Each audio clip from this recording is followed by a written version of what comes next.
As the clock struck midnight today, Eric, because we're only 9 hours into the day right now, Matt Hardy is a free agent. Didn't see that on my bingo card. We heard a few weeks ago he had been offered a new contract by AEW.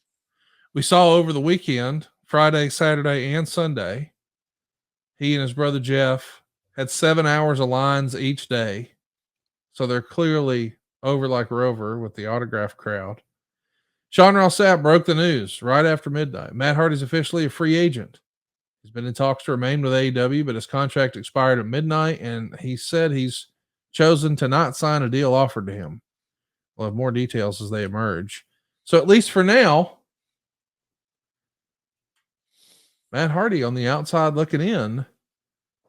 I don't know what is Jeff's. Do you know what Jeff's contractual status is? I do not.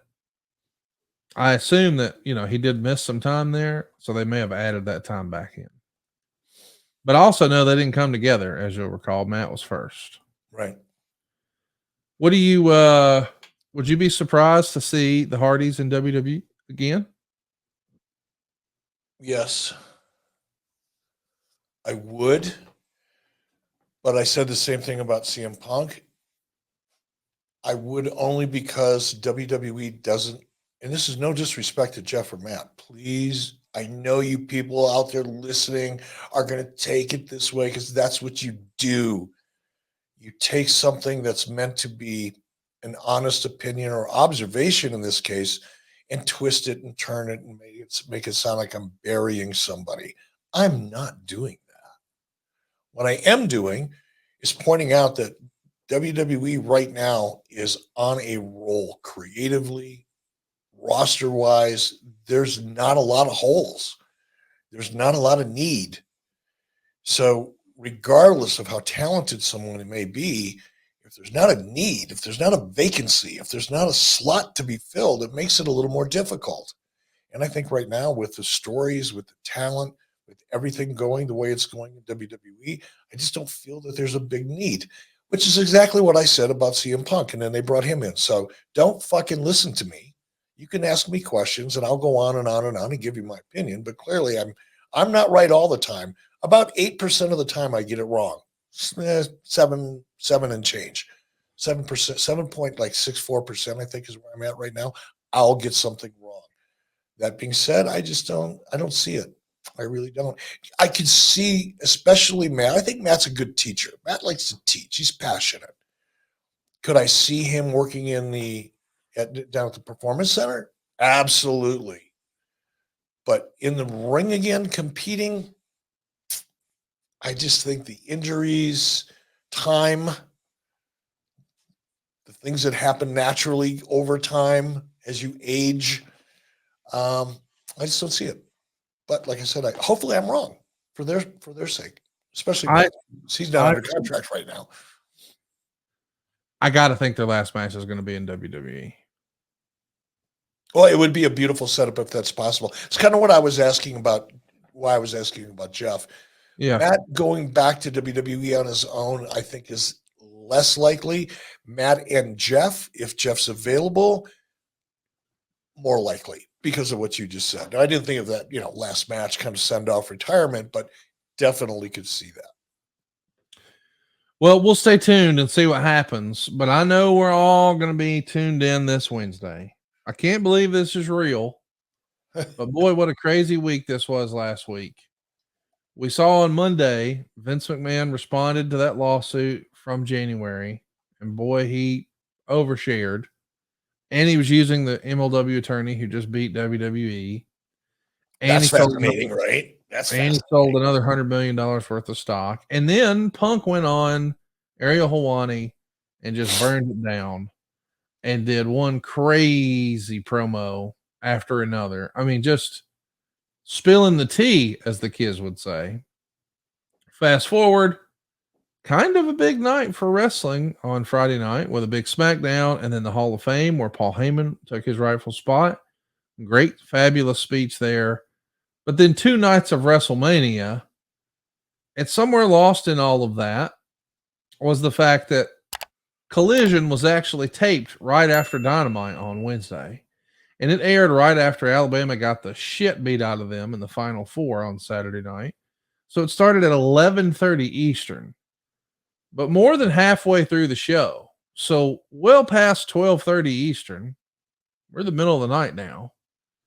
It sounded like a pickup that Shivani would have recorded, meaning it wouldn't have been something I would guess that was recorded on Wednesday. I think it would have been done in post just based on the way it sounded. Shivani announced that this coming Wednesday, Matthew and Nicholas, the Young Bucks, are going to present the backstage footage from All In London, and they're going to discuss it for the first time. Now, this footage would not be the quote unquote brawl out footage from Chicago the year prior. This would be last year where he famously got into it with Jungle Boy Jack Perry. And then there was some sort of a skirmish and a pull apart. Punk was on the first match of the pay-per-view. Perry was finishing up the last match on the pre-show. That's where the interaction happened. And I heard that week that it was filmed, that it was recorded, that AEW had gotten the footage from Wembley Stadium. And I thought to myself, if this footage is as bad as they think it is, or as they say it is, where people reviewed it and then made the decision, allegedly, Punk's got to go. If they were getting any backlash, the thing to do would be to show it. That's the way I felt in like early September. Here we are now. Punk doesn't work there. Punk works for another company. He's already gotten injured in that company. He's on the sidelines for a while. He's not even a major participant in WrestleMania this weekend. And still, we're going to see this. And I can't help but think, is this in response to Cody's promo? Meltzer would say, my gut was bad idea. But when we see it, whatever. After Punk did the interview, I obviously contacted many, many people in the company. And the general thing was, we're moving past that. We don't want to deal with it. Some of that's true and some of it's not true. But whatever, we got to move forward. But Tony's the boss, and Tony never said that. I'll presume this airing is because there's proof that what Punk said wasn't true. And that's sort of the logical leap I made last week with you, Eric, that if Punk is saying, here's what happened, if there's anything that can be refuted with that video evidence, we knew AEW had it. And now since we've recorded it, they've decided they're going to release it. And everyone, as they're reporting this, I shouldn't say everyone, Alvarez, I believe, and Dave Meltzer are both saying this is not a bait and switch. They are going to show it. It almost feels like the curtain call where we heard about it, but we weren't supposed to see it. And then when they showed it on WWE TV and made it part of the story, I liked it. But I am curious, where is this story going since Punk is gone? I assume Jungle Boy is about to be back on the show, and this is the way they bring him back.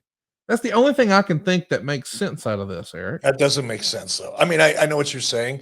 It's the only thing that you can think of that seems like perhaps there was a thought process put into it. I think you're giving them too much credit. This is an emotional reaction that has absolutely no upside. Think about it.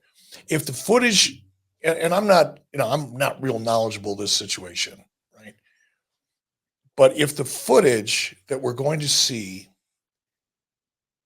in any way, especially with the narrative that's coming from the Bucks, because they're going to have the ability to spin and add color to what we're going to see. If security footage typically isn't great footage, so there's going to be, and you're not going to hear the audio, most likely. You're not going to hear audio that goes along with the footage. So that's where the narrative comes in. But let's just say, for example, for sake of argument, this footage puts Punk in a bad light and puts Jungle Boy Jack Perry in a good light. Whatever this fucking name is, this kid. I can't believe they're spending any time on this guy. But let's just say it puts Punk in a bad light. So what? What does that do for anybody? Right. It does nothing. Or what if it's ambiguous? What if you see it, and other than the commentary that you're going to get from the Bucks, you can't really decide for yourself one way or the other? What does it get you? Same thing. Or what if people look at it and go, well, this is all bullshit. I can't believe that Punk got fired over that. What does that get you? Nothing. There's no upside here. There's nothing that's going to happen that's positive. You're living in the past and reliving an incident that is a reflection of your horrible leadership and lack of management, Tony.